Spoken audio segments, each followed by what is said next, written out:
Spot users early. Protect your peace. Act with Stoic clarity. Vanishing after the favor.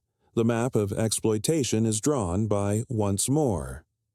The sign, vanishing after the favor, is a clean diagnostic for asymmetric relationships. It is a cycle that repeats. They appear when stuck, take the benefit, then disengage. Stoic practice does not ask you to suspect everyone. It asks you to record patterns, separate what you control from what you do not, and act on the former. Start with measurement. Log 3 to 5 recent interactions. Note when they initiated contact, the ask, the claimed urgency, what you delivered, and whether they maintained engagement within 48 to 72 hours. Absence of acknowledgement, status updates, or reciprocal interest after receiving help indicates a pattern, not an exception. The psychology is simple. Short-term gain overrides relationship maintenance when the perceived cost of extraction is low. If your time feels free and infinite to them, they will consume it. People respond to incentives. If rescue is instant and unconditional, requests will multiply. The solution is not moral judgment. The solution is structural change. You redesign the interaction so that your effort requires matching effort, timing, or clarity on their side. Identify the behavioral tells. They arrive only with problems, not with updates. Their messages use urgency inflation. It is critical. This once. I will repay tomorrow. After delivery, they go quiet or pivot to a new ask. When you bring up unrelated topics, replies are thin or none. When you set a small hoop to jump through, such as providing missing inputs, they stall. This indicates that the relationship is transactional in the narrow sense and that the transaction must stay one way to keep working for them. Define boundary pricing. Your kindness has value. Not in money, if you prefer not to, but in structure and conditions. Move from doing to guiding. Replace "I will handle it" with "Here are 3 steps. You do step 1, then I will review." Use scheduled windows. I can do 20 minutes on Tuesday at 15Q. The delay is not punishment. It is a filter. Those who respect you will adapt to a schedule. Those who seek the path of least resistance will root around you. Create a reciprocity trigger. Ask for a minimal contribution that proves commitment. Send the brief with all fields filled. After that, I will draft the outline. Complete Part A by tonight. I will check Part B tomorrow. This converts you from rescuer to collaborator. It gives the other person a clear next move. If they disappear at the first sign of reciprocity, the diagnosis is confirmed. If they comply, the dynamic improves without confrontation. Use a simple rule to prevent energy leaks. No second favors until the first is closed. Closure means acknowledgement, minimal debrief, and any promised follow-through. Without closure, the open loop remains on your desk. Over time, open loops become hidden drains. Stoicism values tranquility. Tranquility requires fewer open loops. Communicate with neutral language. Do not explain at length. Do not litigate motives. Use short, specific statements.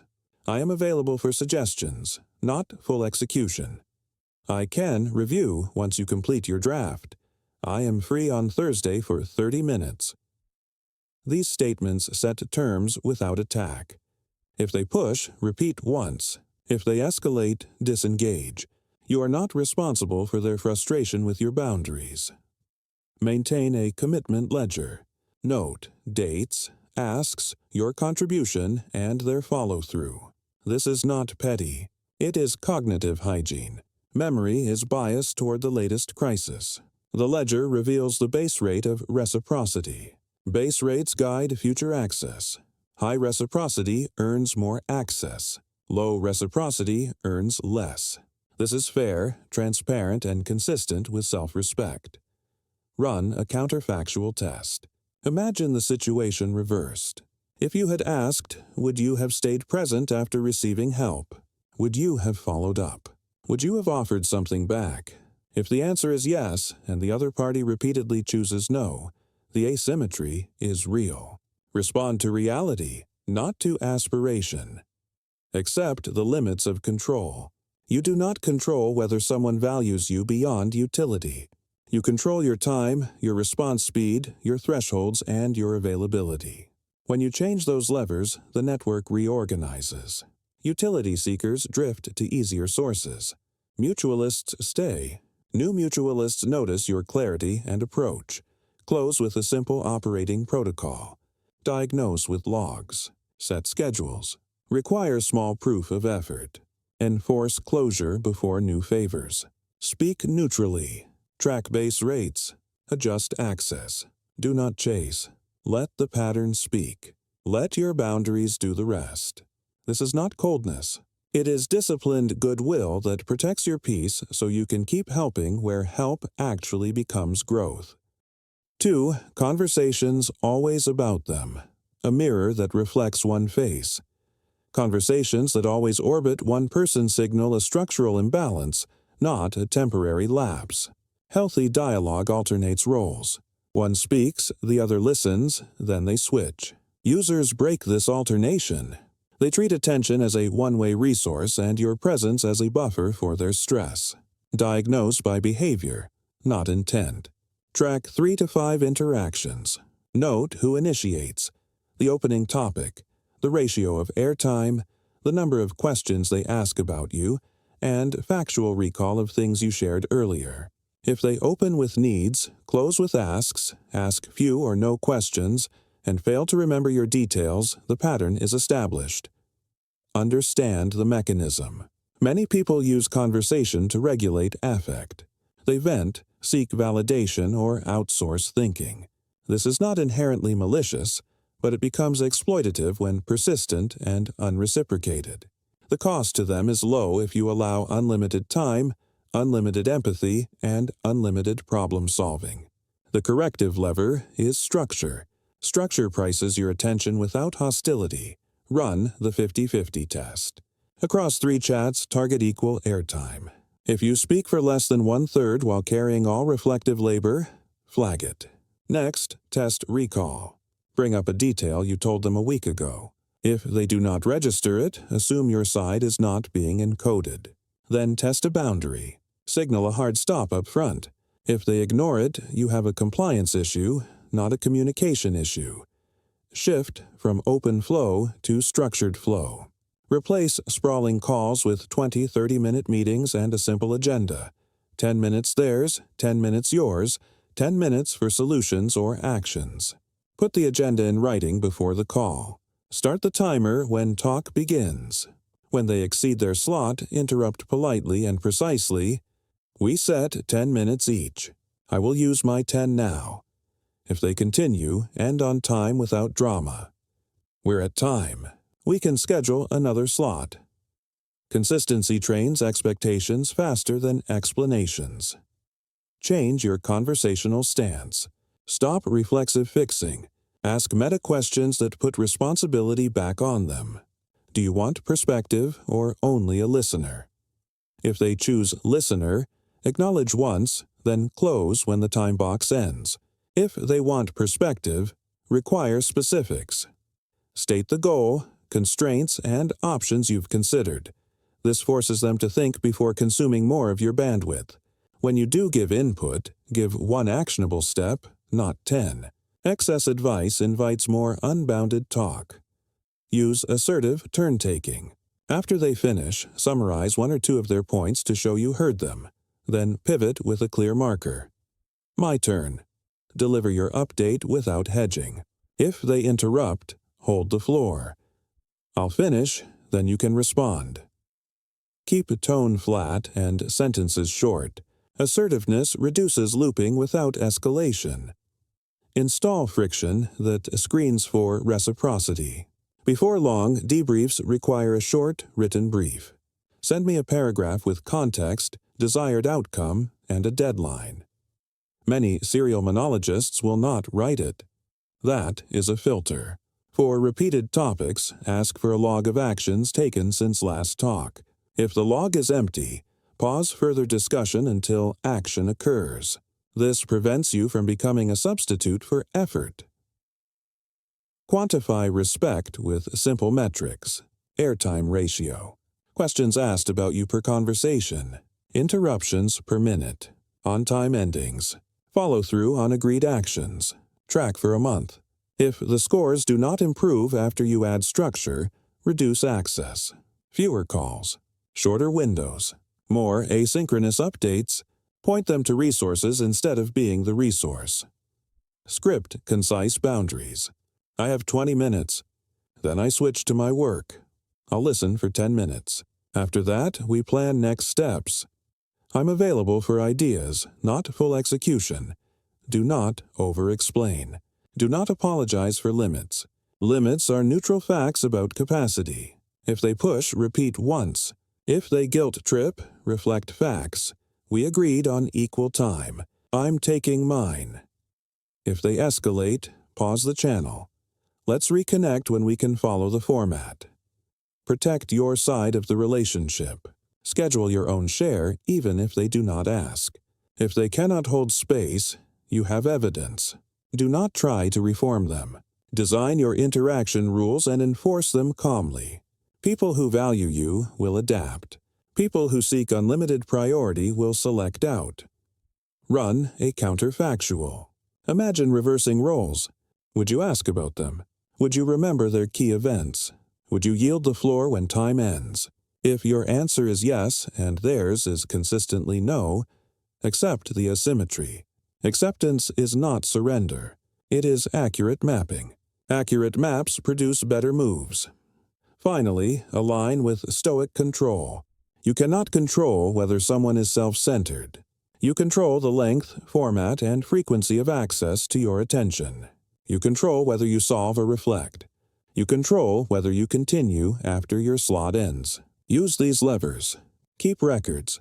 Adjust access by behavior, not by hope. The result is quieter calls, clearer agreements, and relationships that either rebalance or fade.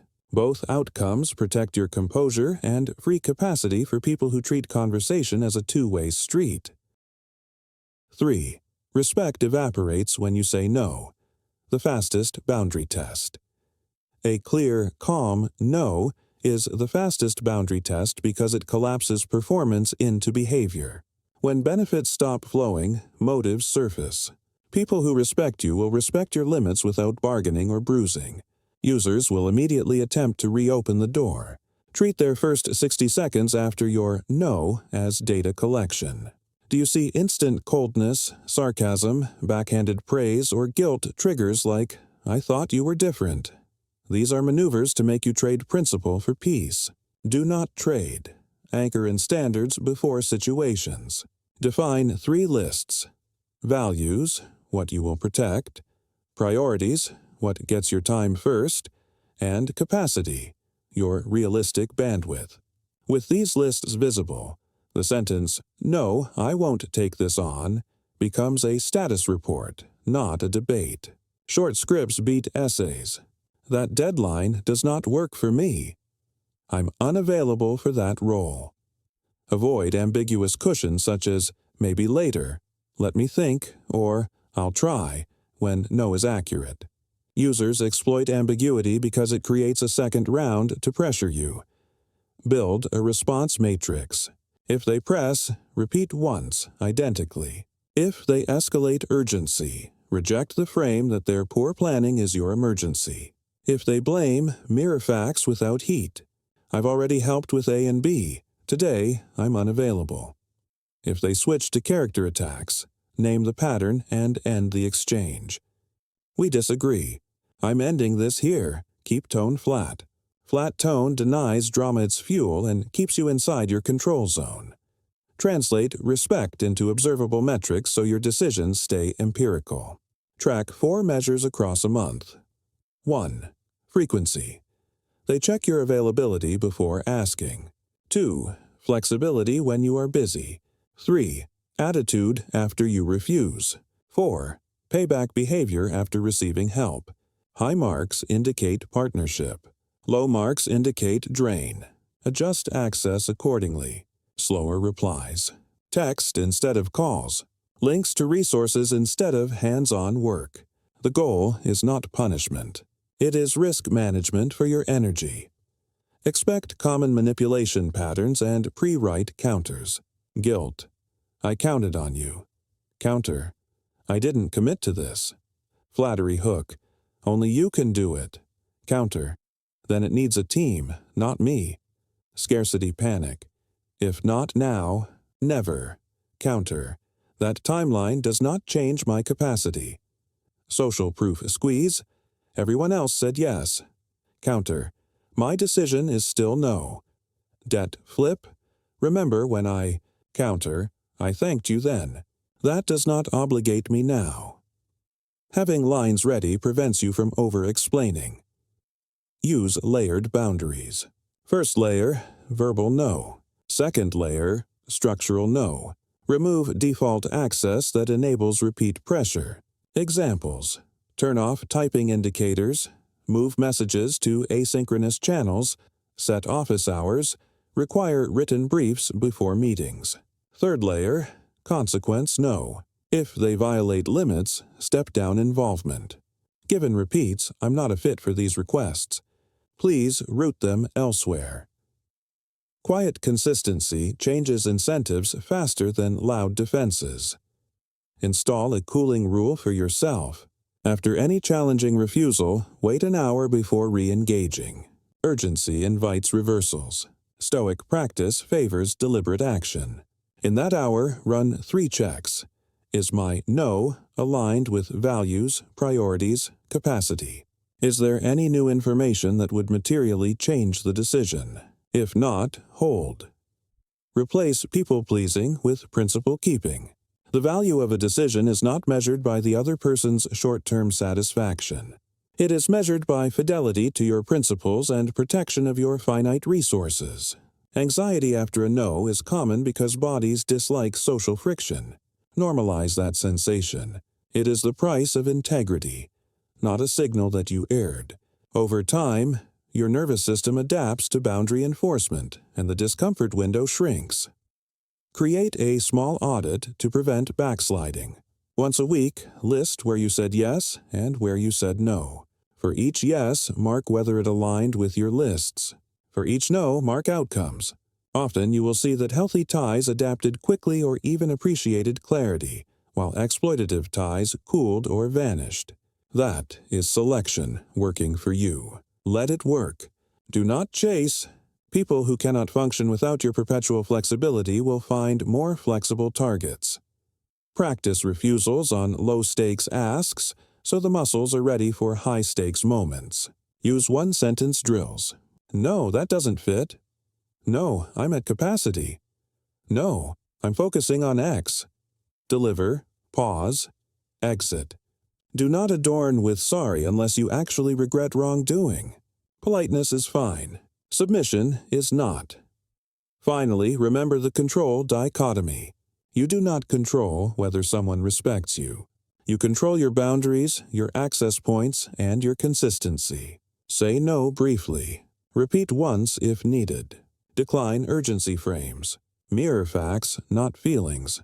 Measure respect by behavior. Scale access to match evidence.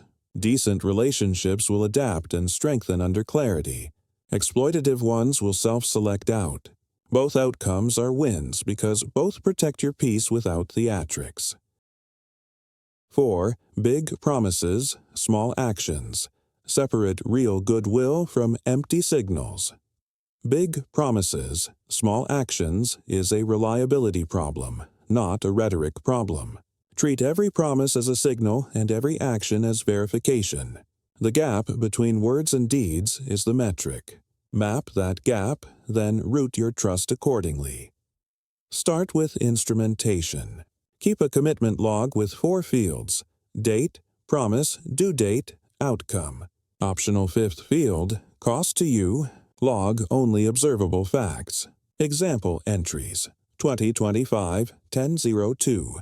Send logo files, due 18, delivered 18-12, low cost. Or 2025-10-03. Repay 120, due 17 new, no transfer, follow-up ignored, high cost. 2 weeks of entries expose base rates. Base rates beat stories, label patterns early. Keeper meets or renegotiates before the deadline and hits the new time. Drifter, vague, needs nudging, eventually delivers, low stakes only. No-show, misses with silence or excuses, repeats. These categories determine access. Keepers get more scope. Drifters get smaller tasks with checkpoints. No-shows lose access to favors that carry real cost. Make promises auditable. Convert generalities into milestones, timestamps, and deliverables. Draft by 17 NUS. Your feedback by 17:30. Final at 18 horse. Ask for confirmations at each step. Audits reduce ambiguity and force time awareness. If they resist specifics, treat that resistance as a signal. People who intend to deliver welcome clarity because clarity protects both sides. Guard sensitive support with proportional exchange. Money, reputation, or major labor require skin in the game. Use deposits, shared documents with version history, or staged releases. If they balk at a token stake, the expected value is negative. Decline or shrink the scope. You are managing risk, not judging character. Create a default escalation path that runs on process, not mood. Step 1. Restate the original agreement verbatim. Step 2. Offer one new deadline that you set. Step 3. If missed, close the file and downgrade trust. No third extensions. No debate about intentions. Actions are the evidence. This prevents sunk cost spirals and preserves your energy. Counter the common evasions with short, neutral replies. I was going to send it later. The deadline was 17 GUs. New deadline 18 EU is final. I had a crazy day. Understood. Confirm delivery by 10:00 tomorrow or we pause. Trust me. I trust completed milestones. I'll make it right. Specify how and when. Keep sentences short. No lectures. The goal is clarity, not catharsis. Use an adaptive trust ladder. Start small. If they deliver twice on time, scale one notch. If they miss once and recover with initiative, hold. If they miss twice without initiative, scale down or stop. Document the ladder so you do not overcorrect under charm or under pressure. Your ladder is a policy, not a feeling. Separate sincerity from reliability. Many people sound earnest. Sincerity without delivery is noise. Reliability without theatrics is signal. Optimize for signal. Praise kept commitments briefly and specifically. Delivered 10 minutes early. Noted. Do not over-reward last-minute saves that follow preventable delays. That trains crisis creation. Design for fewer open loops. An open loop is any promise that keeps your attention hostage. Cap the number of concurrent loops you accept from one person. Close loops fast with binary outcomes, done or paused. If paused, set re-entry criteria. Resume after you send X and confirm Y. Open loops drain tranquility. Stoicism defends tranquility. Right-size your own asks. If you demand more rigor than you practice, you corrupt the standard. Keep your promises tight. If you will miss, renegotiate before the deadline with a new specific time and a compensating action. Live the audit you require. This stabilizes expectations and removes moral friction when you enforce rules. Use structural tools to deter empty signals. Shared task boards with owners and dates. Calendar invites for deliverables. Versioned docs. Read receipts on critical messages. Public check-ins for teamwork. Structures create light. Empty signals dislike light. Run periodic reviews. Weekly, scan your log. Who kept word? Who drifted? Who defaulted? Adjust access for the next week. Monthly, retire chronic no-shows from sensitive lanes. Do not announce punishments. Quietly reroute work to reliable hands. Selection is more powerful than confrontation. For high-risk contexts, install pre-commitment devices. Escrow payments. Split deliverables into irreversible and reversible parts. Tie the irreversible part to their final action, not your trust. If they fail, your loss is capped. If they succeed, you release rewards on schedule. This aligns incentives without drama. Detach from the reform fantasy. You do not control whether someone grows reliable. You control gates, scopes, and stakes. If their behavior improves under structure, you both win. If not, the structure protects you. Either outcome is acceptable. Final protocol. Measure behavior, not hope. Audit promises. Require milestones. Escalate once. Close on the second miss. Calibrate access with an adaptive ladder. Cap open loops. Enforce by policy, not emotion. Reward quiet consistency. Let noisy intentions expire. This is disciplined kindness, generous with boundaries, aligned with peace.